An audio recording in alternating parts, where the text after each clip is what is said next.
Title: The Blades of Eternia. Prologue. The age of kings is dying. Eternia was once a realm of unbroken kingdoms, ruled by honor and guarded by heroes whose names shook mountains.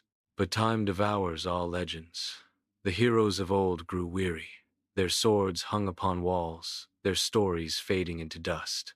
Then came the Black Legion mercenaries without honor, an army of shadows led by the tyrant-warlock Vorath the Eternal.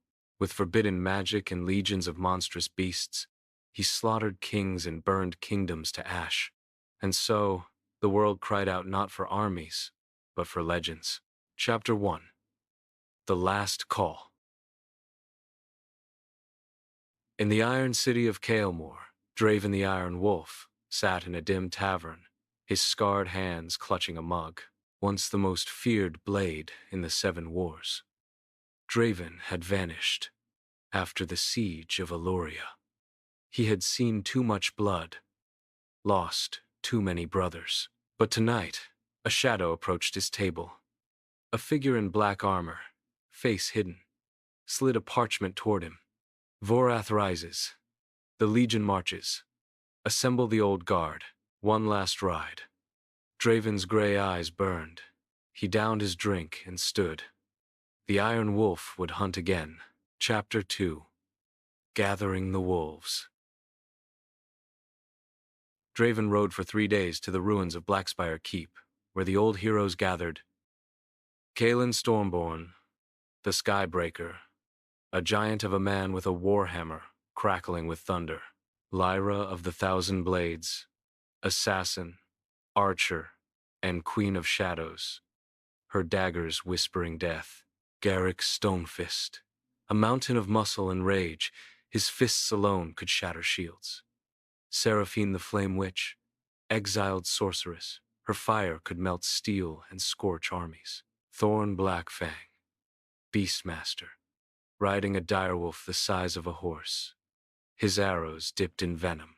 Each had vanished into the corners of the world, haunted by ghosts of war. But for this, they came. Because this wasn't just another fight. This was the last fight. Chapter 3. The Impossible Mission. Vorath had taken Skyrend Fortress, a black citadel carved into a mountain of obsidian.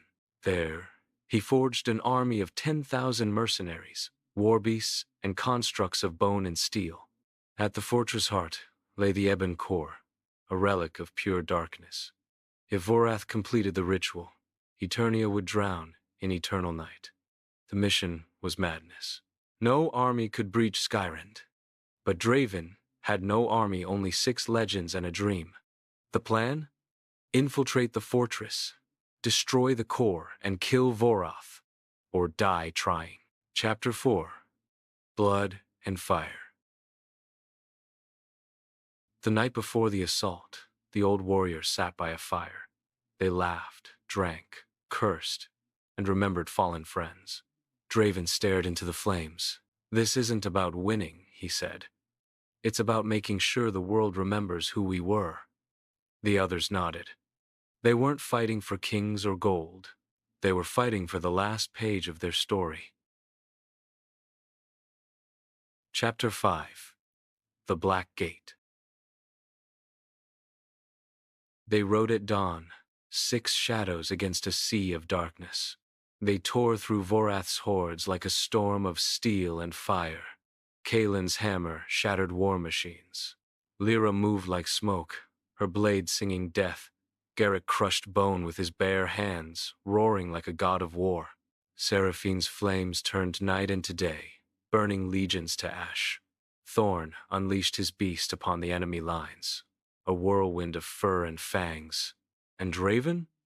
Draven was everywhere, blade flashing, eyes blazing with old fury. But for every enemy they slew, 10 more rose. Chapter 6. Betrayal in the Shadows. As they neared the core, a dagger struck from behind. Kaelin fell. The traitor stood, revealed Thorn Blackfang. His eyes gleamed with greed. Why fight for a dying world? He sneered. Vorath offers eternity. Rage exploded. Garrick hurled Thorn through a stone wall, bones snapping like twigs, but the delay cost them precious time. The ritual was almost complete. Chapter 7. The Last Stand. They burst into the fortress heart as the ebon core pulsed like a black sun. Vorath stood cloaked in shadows, his voice a thunder of doom. "You are relics," he roared, "and relics burn." The battle that followed shook the mountain. Seraphine unleashed firestorms. Lyra's arrows pierced the dark. Garrick fought like a beast unleashed. Kaelin, bleeding but unbroken, rose with the war cry and brought his hammer down on Vorath's throne. But it wasn't enough. The core fed on chaos. Darkness spread like wildfire. Draven, battered and broken, looked at his brothers and sisters. Then he made the choice only a legend could make. He seized the core. The darkness screamed, clawing at his soul, tearing his flesh.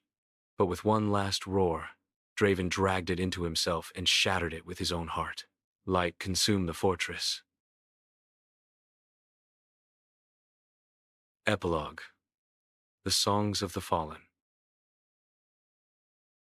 When dawn broke, Skyrim Fortress was gone, reduced to ruins and ash. Vorath was dead. The Black Legion scattered.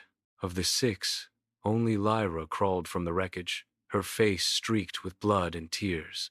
She looked to the sunrise and whispered, "They wanted to be remembered. Now, they always will."